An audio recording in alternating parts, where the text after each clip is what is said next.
Hola, ¿qué tal? Muy buenas tardes tengan todos ustedes. Es un placer que nos acompañen y estén con nosotros en este día, hoy miércoles 28 de julio de 1993. Como en este caso voy a presentarles a nuestros invitados. Primeramente, aquí a mi derecha se encuentra el doctor Luis Antonio Dubey Ortega. Él es médico pediatra. Después está con nosotros el doctor Manuel Sánchez Ramos, también médico pediatra. Y por último, el doctor Manuel de Anda Gómez. Él es médico, infectólogo, pediatra. Gracias, doctor. Gracias los tres por estar aquí. Y como pues ustedes ven, estamos completos para poder tratar un tema de lo que es la desnutrición. Por favor, doctor, Dubey, si es tan amable de introducirnos al tema. Bien, y realmente hoy es un tema muy importante porque un mal cuidado en la alimentación de los chiquitines pues va a llevar a consecuencias muy graves, como es en este caso el problema de desnutrición.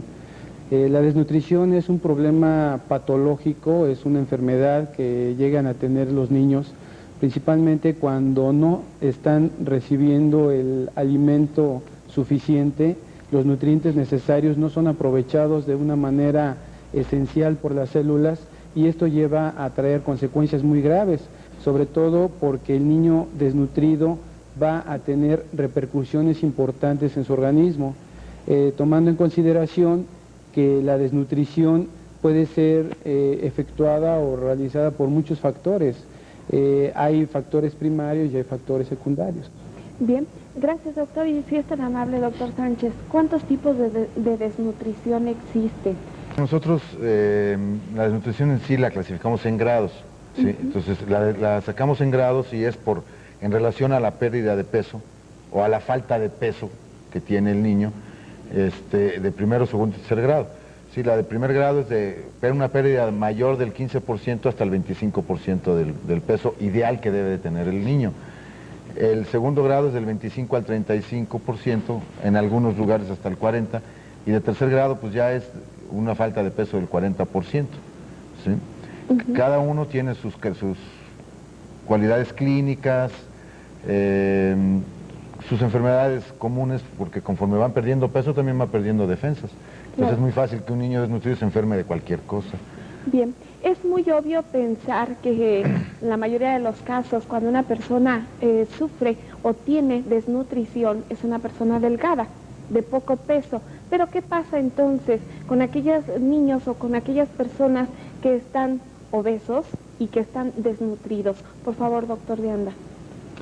Bueno, en realidad, como usted dice, muchas veces se asocia el hecho de la configuración externa de un niño para catalogarlo como que esté bien o malnutrido.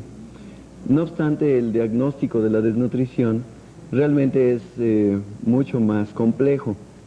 Es decir, hay que tomar en cuenta las características que rodean al niño, es decir, antecedentes familiares, antecedentes de cómo se está alimentando el niño en su casa, cómo es la constitución familiar en relación, es decir, el hábitus exterior, cómo se ve la persona, cómo es la familia, si son gente grande, pequeña, que tiende a estar, que es gente gruesa o no. Y por supuesto que otra cosa importante para poder diagnosticar que un niño esté o no en desnutrición o en un estado de desnutrición es que siga un determinado peso de acuerdo a el peso que haya tenido ese niño al nacimiento, y esto se lleva fácilmente a través de curvas de peso. Tiene que tener una congruencia. Por ejemplo, hay niños que nacen chiquititos y muy delgaditos y después de grande pues son totalmente distintos, ¿o es un error eso? Bueno, en realidad el peso al nacimiento es importante en relación a tomarlo como un dato inicial. Posteriormente, este niño durante los primeros meses de vida rápidamente alcanza los valores normales para su edad, aunque como si el niño hubiera nacido con más peso. Esto realmente lo importante es que en esas curvas de peso, como las que vienen, cualquier mamá lo puede checar en su cartilla nacional de vacunación, en que hay una curva de peso, sirve muy bien para determinar que un niño esté teniendo un adecuado crecimiento y desarrollo. y esto se relaciona directamente con que tenga un adecuado estado nutricional. Si este niño se mantiene, por decirlo así, en el mismo carril de esa curva, es muy probable que este niño esté adecuado en cuanto a su estado nutricional. Realmente esto es un parámetro fundamental. De hecho, la Organización Mundial de la Salud recomienda que todos los niños entre los 6 meses de edad y los 3 años de vida se esté empezando cada mes con el objeto de ir teniendo un seguimiento de ese crecimiento y desarrollo y en forma secundaria darnos cuenta de su estado nutricional. Cuando nosotros vemos que se detiene el peso o la talla de un niño en 2 medidas mensuales consecutivas, quiere decir que hay algún problema que hay que investigar. Ajá. Y ya concretando, bueno, realmente un niño que tenga sobrepeso, que sea gordito, puede ser un niño desnutrido.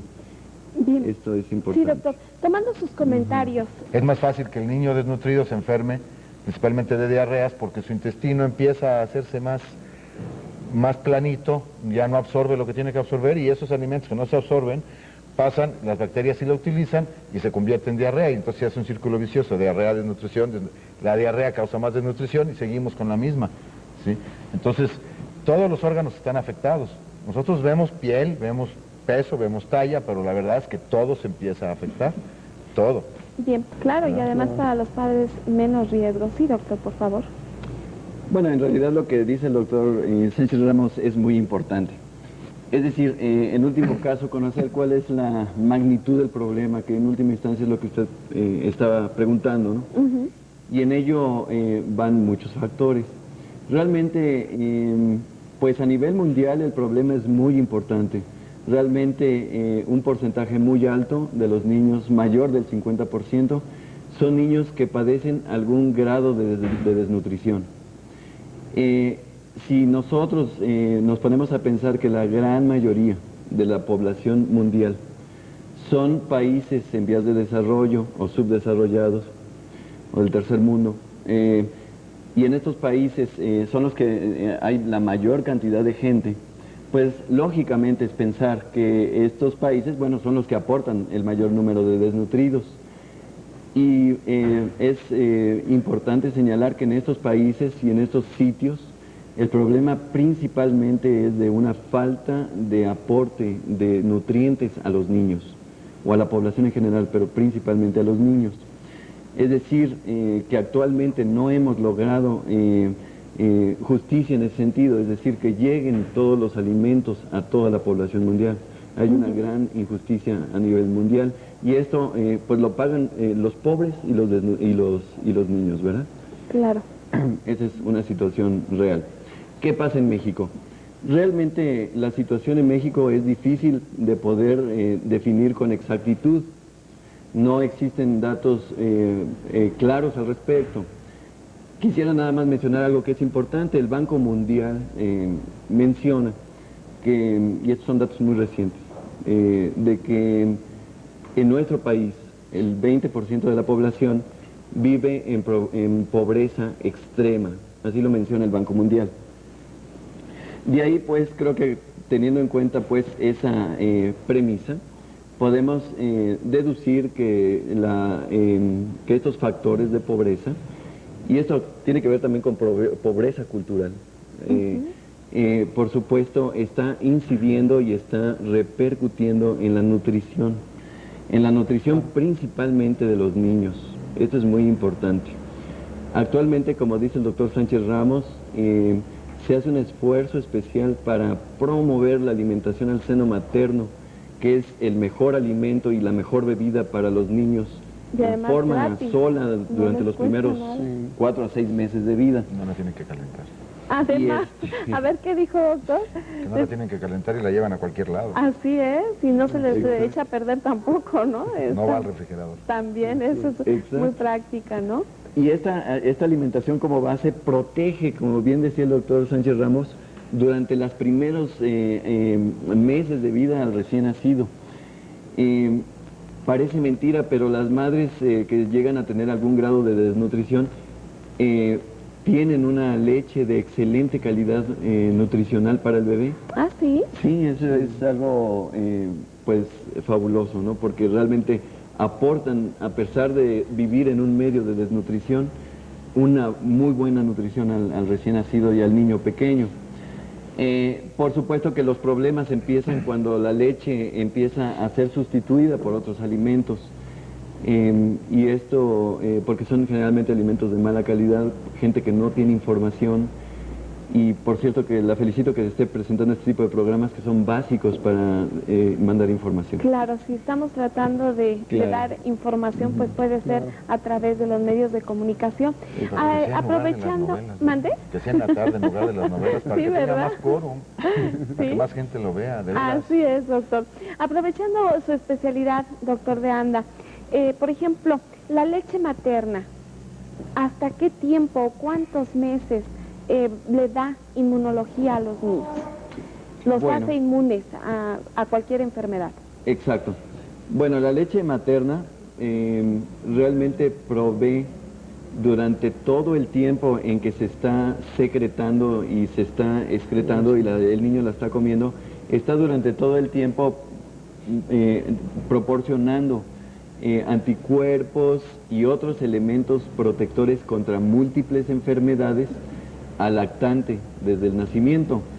Ahora, de todos modos, es importante señalar que la leche más rica en este tipo de anticuerpos, que son como vacunas, es la primera leche que tiene la mamá, que se llama calostro.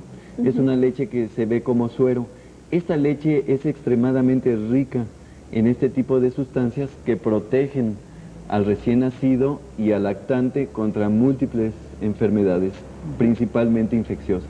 Ah, pues eso es sensacional. Y puede prolongarse durante todo el tiempo que el niño esté amamantándose de su mamá. La Organización Mundial de la Salud recomienda que el seno materno se proporcione a los niños hasta bien entrado el segundo año de vida. Ay, qué barbaridad, doctor, ya es mucho, ¿no? Esto lo recomienda sobre todo en países en vías de desarrollo, en donde la pobreza de recursos y de alimentos es muy importante. Claro. Entonces, recomienda la Organización Mundial de la Salud esto, que se dé durante todo el primer año de vida y así dice textualmente, bien entrado al segundo año de vida. Ahora, uno de los motivos por el cual empezó a decaer el conocimiento sobre la leche materna, ¿no? Sí, la propaganda de antes era al revés. Sí, así es. Nos inundaban de propaganda de la leche industrializada. Si ahorita tenemos que ahogarnos con la propaganda de la leche materna, no tanto inundarnos, sino ahogarnos, ¿sí? Porque es la mejor. Sí, realmente actualmente una de las promociones principales en todos los centros hospitalarios es la leche materna. Definitivamente la leche materna va a ser el nutriente más esencial en esta edad que se ha mencionado y principalmente va a ser uno de los medios de alimentación, sobre todo en aquellos lugares en donde los recursos económicos son muy bajos, en aquellos lugares rurales en donde ni siquiera las familias tienen para alimentar adecuadamente a sus hijos. Ahora, esto es muy importante tomar en consideración la batalla que estamos ejerciendo actualmente los pediatras para que realmente las mamás se animen nuevamente a alimentar a sus hijos, porque realmente le van a ofrecer una mejor calidad de vida a su bebé y además hay que tomar en cuenta que el niño es una unidad orgánica y que tanto requiere de estímulos físicos, también requiere de estímulos psicológicos y la alimentación al seno es una forma de estimular el afecto entre la madre y el hijo y lógicamente al acercar más esta relación el niño va, conforme va creciendo, va a ir buscando más a la madre para que lo esté alimentando y a su vez la mamá le va a tener el cuidado más riguroso posible en cuanto a su alimentación. Bien, pues hasta este momento se ha hablado de lo que es la alimentación en la lactancia y tomando en cuenta los datos que nos ha dado el doctor de Anda, que debe ser hasta bien entrados los 2 años, tomando en cuenta ese tiempo. ¿Qué pasa de los 2 años en adelante? Ya no existe la leche materna, ya en un momento dado, ahora sí los padres tienen que ser conscientes del gasto que tienen que hacer para aportar una alimentación eficiente y con las características importantes para tener al niño bien nutrido. Entonces aquí es válido decir que no es nada más de que la señora voy al de compras y compre lo que a ella se le antoje, sino realmente los requerimientos que debe de tener un infante. Esto lo vamos a platicar regresando del corte comercial que tenemos a continuación.